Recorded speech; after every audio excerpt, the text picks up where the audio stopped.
This is Democracy Now!, democracynow.org, the War and Peace Report, as we bring you highlights of Tuesday's surprise hearing of the House Select Committee to investigate the January 6th attack on the U.S. Capitol. We return to Cassidy Hutchinson, the former close aide to Trump's White House Chief of Staff, Mark Meadows, questioned by Republican Committee Vice Chair Liz Cheney about what happened January 6th, when then-President Trump's motorcade left the so-called Stop the Steal rally, where Trump had encouraged his armed supporters to march on the Capitol. Ms. Hutchinson, when you returned to the White House in the motorcade after the president's speech, where did you go? When I returned to the White House, I walked upstairs towards the Chief of Staff's office, and I noticed Mr. Ornato lingering outside of the office. And once we had made eye contact, he quickly waved me to go into his office, which was just across the hall from mine. When I went in, he shut the door, and I noticed Bobby Engel, who is the head of Mr. Trump's security detail, sitting in a chair, just looking somewhat discombobulated and a little lost. And I looked at Tony, and he had said, "Did you effing hear what happened in the Beast?" I said, "No, Tony, I just got back. What happened?"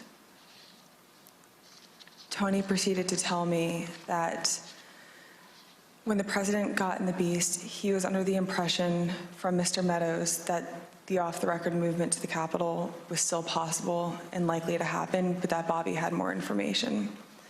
So once the president had gotten into the vehicle with Bobby, he thought that they were going up to the Capitol, and when Bobby had relayed to him, we don't have the assets to do it, it's not secure, we're going back to the West Wing, the president had very strong, a very angry response to that. Tony described him as being irate. The president said something to the effect of, "I'm the effing president, take me up to the Capitol now." To which Bobby responded, "Sir, we have to go back to the West Wing." The president reached up towards the front of the vehicle to grab at the steering wheel. Mr. Engel grabbed his arm, said, "Sir, you need to take your hand off the steering wheel. We're going back to the West Wing. We're not going to the Capitol." Mr. Trump then used his free hand to lunge towards Bobby Engel, and when Mr. Ornato had recounted this story to me, he had motioned towards his clavicles.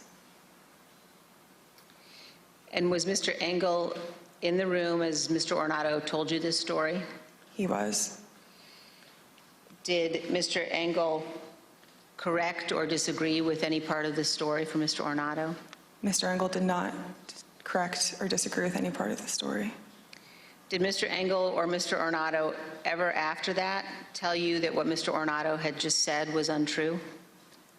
Neither Mr. Ornato nor Mr. Engel told me ever that it was untrue. And despite this altercation, this physical altercation, during the ride back to the White House, President Trump still demanded to go to the Capitol. Here's what Kayleigh McEnany, the White House press secretary at the time, wrote in her personal notes and told the committee about President Trump's desire to go to the Capitol after returning to the White House. When you wrote, POTUS wanted to walk to the Capitol, was that based solely on what the president said during his speech or anything that he or anybody else said afterwards?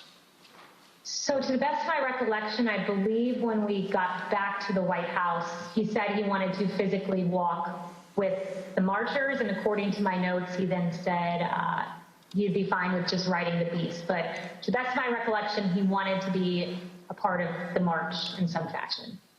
Okay, and just for the record, the Beast refers to the presidential limousine? Yes. President Trump did not go to the Capitol that day. We understand that he blamed Mark Meadows for that.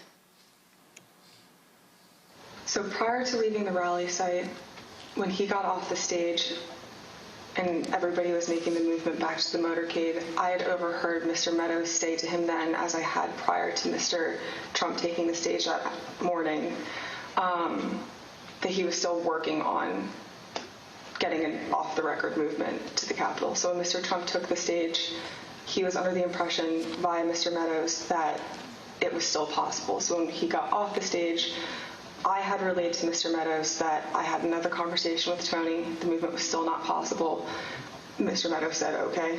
And then as they proceeded to go to the motorcade, and Mr. Meadows had reiterated, we're going to work on it, sir, talk to Bobby. Bobby has more information. Mark got into his vehicle. To my understanding, Trump got into the Beast. And after we had all arrived back at the White House, later in the day, it had been relayed to me via Mark that the president wasn't happy that Bobby didn't pull it off for him and that Mark didn't work hard enough to get the movement on the books. The physical altercation that Ms. Hutchinson described in the presidential vehicle was not the first time that the president had become very angry about issues relating to the election. On December 1, 2020, Attorney General Barr said in an interview that the Department of Justice had not found evidence of widespread election fraud sufficient to change the outcome of the election. Ms. Hutchinson, how did the president react to hearing that news? Around the time that I understand the AP article went live, I remember hearing noise coming from down the hallway, so I poked my head out of the office, and I saw the valet walking towards our office. He had said, get the chief down to the dining room, the president wants him. So Mark went down to the dining room and came back to the office a few minutes later. After Mark had returned, I left the office and went down to the dining room, and I noticed that the door was propped open and the valet was inside the dining room changing the tablecloth off of the dining room table.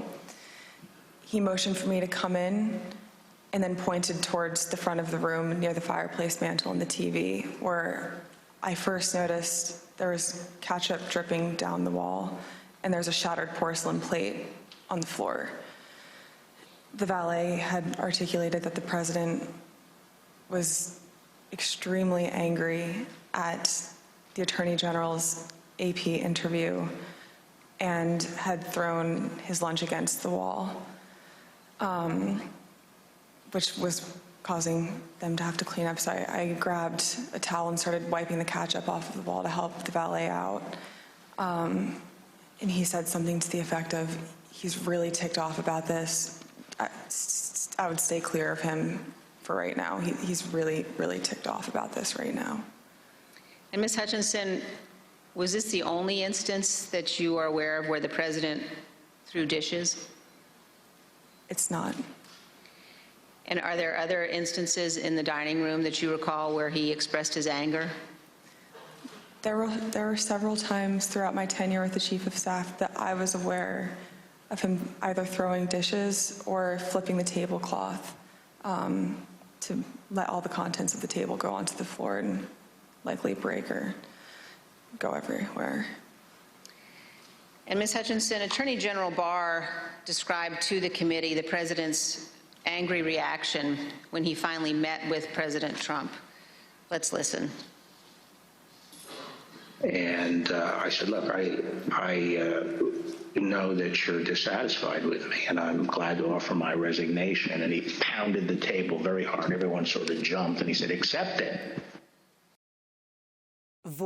The last voice you heard was Trump's Attorney General, William Barr. We'll have more of Cassidy Hutchinson's testimony in 30 seconds.